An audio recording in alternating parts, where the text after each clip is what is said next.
एक बहुत ठंडी, चमकती और तारों से भरी रात थी। जंगल के किनारे बनी एक गुफा में दो भालू रहते थे, एक बड़े भालू और दूसरा उसका नन्हा प्यारा बच्चा छोटा भालू। बड़े भालू मजबूत था, गर्म फर वाला और बहुत समझदार, और छोटा भालू गोल मटोल, मीठा सा, हमेशा सवाल पूछने वाला और थोड़ा डरपोक। उस रात जब चांद झील पर अपना अक्स डाल रहा था और सारे जानवर गहरी नींद में थे, बड़े भालू ने कहानी सुनाई, दूध पिलाया, झपकी की थपकी दी और फिर धीरे से कहा, अब सो जाओ छोटे भालू। छोटा भालू कंबल में लिपटा, आंखें बंद की, लेकिन 2 मिनट बाद बड़े भालू ने करवट ली। मुझे नींद नहीं आ रही। क्यों? क्योंकि अंधेरा बहुत ज्यादा है।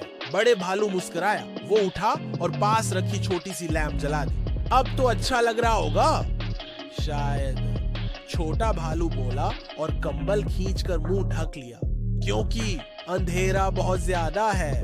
बड़े भालू चौंक गया। ये आवाज कहां से आई? क्या अब भी डर लग रहा है? क्यों? बड़े भालू ने करवट ली। अब बड़े भालू ने लंबी सांस ली, लेकिन गुस्साया नहीं। बड़े भालू ने उसका हाथ थामा। शायद हमें नींद की असली दुनिया में जाना होगा। उस रात जब चांद झील पर अपना अक्स डाल रहा था और सारे जानवर गहरी नींद में थे, बड़े भालू ने कहानी सुनाई, दूध पिलाया, झपकी की थपकी दी और फिर धीरे से कहा, अब सो जाओ छोटे भालू। कुछ पल की शांति। ये कहां आ गए? छोटा भालू चौंका। फिर वही आवाज, बड़े भालू, नींद छुप गई? छोटा भालू हैरान था। अब क्या हुआ? ये दरवाजा कहां से आया? छोटे भालू ने पूछा। हाँ, पर सिर्फ अंधेरे से नहीं। छोटा भालू कंबल में लिपटा, आंखें बंद की, लेकिन 2 मिनट बाद थोड़ा। छोटे भालू ने कहा, लेकिन उसका मुंह अब भी चिंता से भरा था। थोड़ी देर बाद फिर, बड़े भालू, अब क्या हुआ? अंधेरा लैंप से दूर बहुत गहरा है, जैसे कुछ छिपा हो वहां। बड़े भालू फिर उठा। इस बार उसने एक और बड़ी लैंप जलाई। अब गुफा थोड़ी और रोशन हो गई। अब ठीक? शायद, छोटा भालू बोला और कंबल खींचकर मुंह ढक लिया। कुछ पल की शांति। फिर वही आवाज, बड़े भालू। अब बड़े भालू ने लंबी सांस ली, लेकिन गुस्साया नहीं। क्या अब भी डर लग रहा है? हाँ, पर सिर्फ अंधेरे से नहीं। तो किससे? अंधेरे के पीछे जो होता है उससे, छोटे भालू ने धीरे से कहा। अब बात गंभीर थी। बड़े भालू ने गुफा के बाहर देखा। चांद पूरी ताकत से चमक रहा था, तारे टिमटिमा रहे थे, और उसी समय एक गुप्त आवाज आई, अगर छोटा भालू आज नहीं सोया तो सपनों की दुनिया जाग जाएगी। बड़े भालू चौंक गया।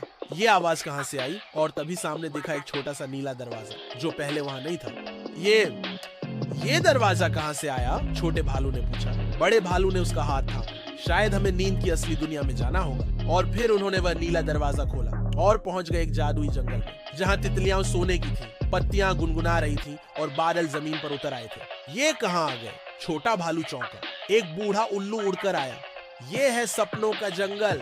लेकिन जब कोई बच्चा बहुत देर तक नहीं सोता तो नींद डरकर छुप जाती है। तुम्हें उसे ढूंढना होगा। नींद छुप गई? छोटा भालू हैरान था। उल्लू बोला, हाँ, और अगर तुम उसे नहीं ढूंढ पाए तो सपनों के राक्षस जाग जाएंगे। अब बात रोमांचक हो गई। छोटा भालू और बड़े भालू ने मिलकर नींद को ढूंढना शुरू किया।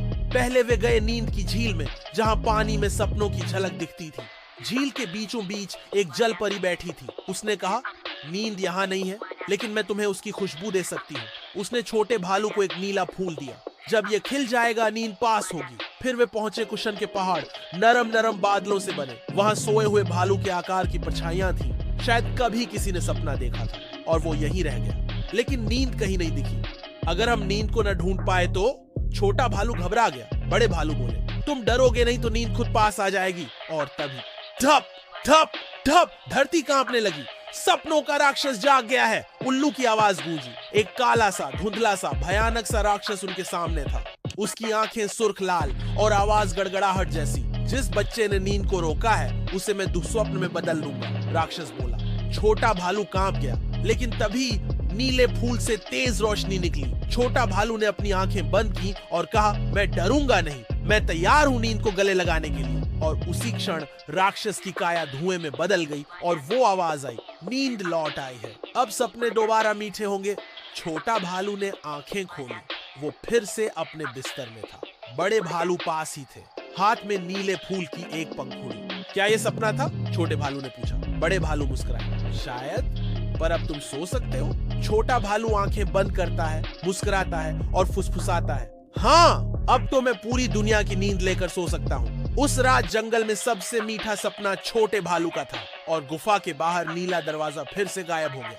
लेकिन चांद की रोशनी थोड़ी ज्यादा चमक रही थी, शायद ये यकीन दिलाने के लिए कि नींद एक जादू है जो डर को मिठास में बदल देती है।